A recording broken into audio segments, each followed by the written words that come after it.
Hello everyone, welcome back to this channel. In this video, I will show you the easy and clear steps on how to use Word in Microsoft Bing on computer. So how to use Word in Microsoft Bing on computer? Make sure you keep watching this video until the end.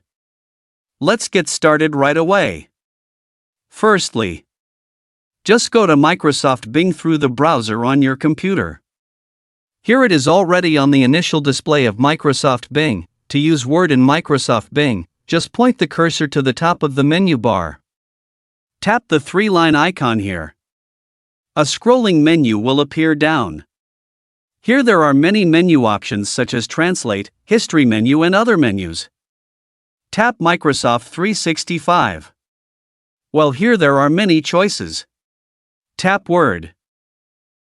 Now here it will enter the Excel home menu. To get started, tap to create a new one here. Now here it is already on the Microsoft Word work display. Here you can create work with Microsoft Word without having to install it.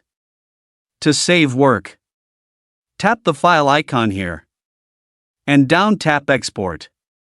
And here comes out some file formats. Choose the format that you want and need. With Microsoft Bing you can use Microsoft Word without having to install it. So that's it, the tutorial how to use Excel and Microsoft Bing on computer. Thank you for watching. I hope this video is useful. See you in the next video.